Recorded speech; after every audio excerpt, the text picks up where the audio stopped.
Di setiap sudut kota, gerai es teh jumbo bermunculan. Harga murah, segar, porsinya besar.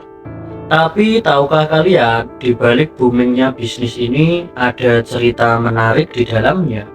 Apakah bisnis ini menguntungkan atau justru cerminan dari kondisi ekonomi yang semakin sulit?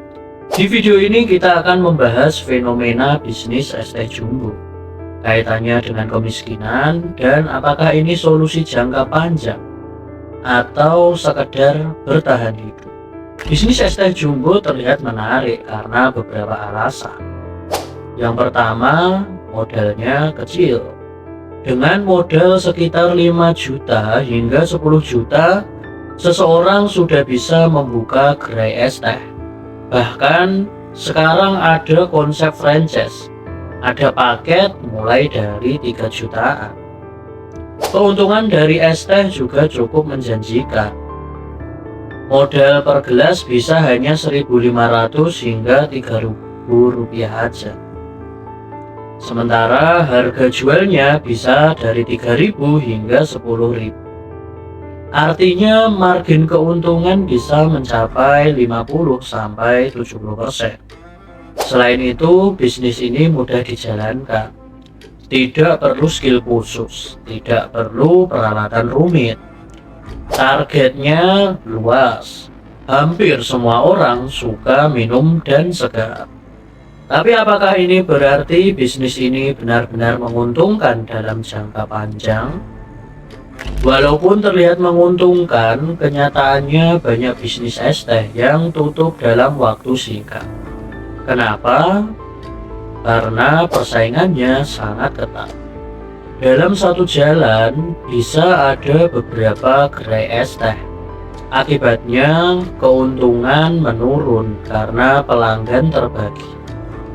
Selain itu, biaya operasional seperti bahan baku, sewa tempat, gaji karyawan bisa menggerus keuntungan.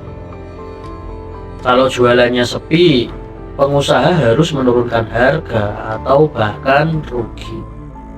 Ditambah lagi, bisnis ini mudah ditiru.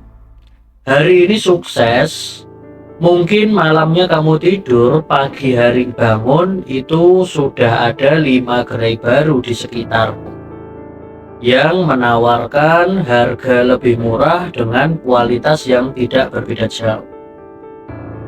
Jadi banyak yang buka gerai es teh jumbo, tapi juga banyak yang gulung tikar.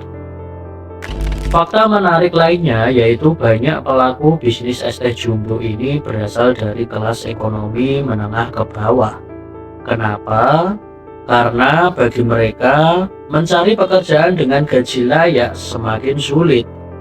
Data dari BPS menunjukkan bahwa tingkat pengangguran di Indonesia itu masih tinggi, terutama bagi lulusan SMA dan sarjana.